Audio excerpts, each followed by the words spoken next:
Hello friends, welcome back to my YouTube channel Paridhi's world. तो friends, आप लोग शैतानी रस्मे में देखेंगे कि अकाल शत्रु अपना कहर बरसा रहा होता है, यानी कि मालिक। और स्वर्ण प्रभा पूछती भी है कदम से, क्या ये सच है कि तुम सेनापति हो अकाल शत्रु के? और फिर कदम बताता है कि हाँ, और कहती है कि क्या तुम सच में मुझे यहाँ बंदी बनाने के लिए आए थे? और फिर तभी कहता है कदम, जब मैं यहाँ आया तो फिर मेरी फीलिंग्स बदल गई। मैं पहली नज़र से तुमसे प्यार करने लगा हूँ स्वर्ण प्रभा। और फिर कदम सब कुछ बता देता है स्वर्ण प्रभा को कि अकाल शत्रु तुम्हें बंदी बना के तुमसे अमरता का ज्ञान प्राप्त करके अमर होना चाहता है। और फिर फ्रेंड्स, आप लोग आगे देखेंगे कि अपना कहर बरसा रहा होता है मालिक, यानी कि अकाल शत्रु। और सैनिक लड़ रहे होते हैं, लेकिन ज़्यादा देर तक नहीं लड़ पाते सैनिक। और स्वर्ण प्रभा कहती है कि नहीं, मैं तुमसे विवाह नहीं कर सकती, अब तुमने मुझे धोखा दिया है। और फिर तभी कदम कहता है नहीं, मैं तुमसे प्यार करता हूँ, इस जन्म में नहीं हर जन्म में प्यार करूँगा। और स्वर्ण प्रभा को यकीन दिला रहा होता है कि स्वर्ण प्रभा मुझे माफ़ कर दो, हमें मिलके इस अकाल शत्रु को हराना होगा।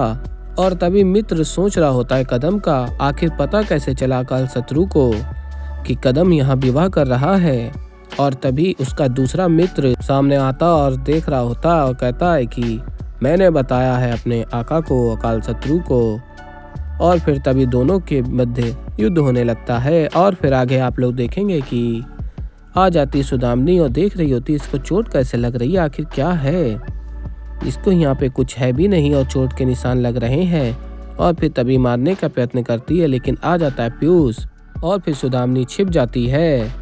और तभी बातें सुन रही होती है पीयूष और रानी साहब की।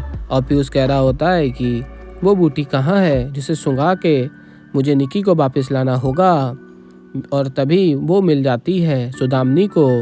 और सुदामनी कहती है अब ये पास्ट से आ ही नहीं सकती, क्योंकि सुदामनी को सारा रहस्य पता चल जाता है कि निकी टाइम ट्रेवल कर रही है, लेकिन सोच रही होती है ये कैसे संभव है। और फिर आगे आप लोग देखेंगे कि सुदामनी सोच रही होती है अगर इस बूटी को मैं नष्ट कर दूं तो निकी कभी पास्ट से आ ही नहीं पाएगी। और तभी कदम का एक मित्र दूसरे मित्र को मार देता है। और फिर आ जाती है और लड़ रही होती है स्वर्ण प्रभा अकाल शत्रु से, यानी कि मालिक से। और मालिक भी बराबर युद्ध कर रहा होता है। और फिर स्वर्ण प्रभा कहती है कि तुम यहाँ से बचकर अब नहीं जा पाओगे अकाल शत्रु। और अकाल शत्रु बहुत प्रसन्न हो रहा होता है और कहता है कि कदम की इसमें कोई गलती नहीं है, अब मैं तुम्हें अपनी रानी बनाऊंगा। तुम हो ही ऐसी कि तुम्हें कोई भी देख के तुम पे फिदा हो जाएगा। तो ऐसे ही दोस्तों आगे और भी बहुत कुछ देखेंगे। तो अभी के लिए हमारी इस वीडियो में इतना ही। तो दोस्तों, मैं मिलता हूँ अब जल्द आप लोगों को एक नई वीडियो के साथ। तो तब तक के लिए बाय बाय।